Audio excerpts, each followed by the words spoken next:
আসসালামু আলাইকুম, আমি রুনা জামান। আজকে আমি চলে আসলাম অ্যাগ্রো নার্সারিতে। রাতের বেলা কামাল হঠাৎ করে বলছে, চল তোদেরকে একটা নতুন জায়গায় ঘুরে নিয়ে আসি। আমাদের পাপ্পু ভাইয়া এখানে আসছে, তাই আমরা চলে আসলাম।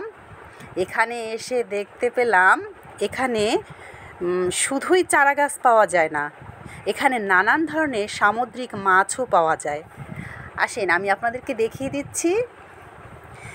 এখানে আসলে যেই মাছগুলো পাওয়া যায় আমি সেই নামগুলো বলে দিচ্ছি।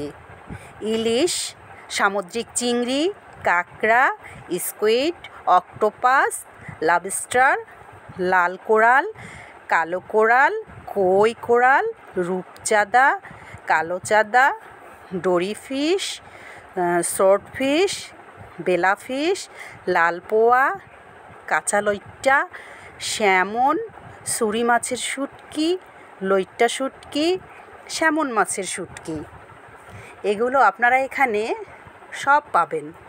তাই আপনারা যারা এই ধরনের সামুদ্রিক মাছ পছন্দ করেন তারা এখানে চলে যাবেন, কোনো সমস্যা নেই।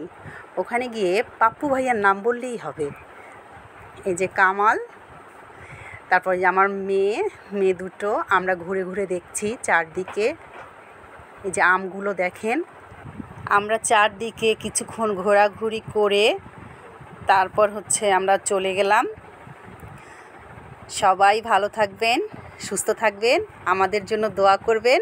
আল্লাহ হাফেজ।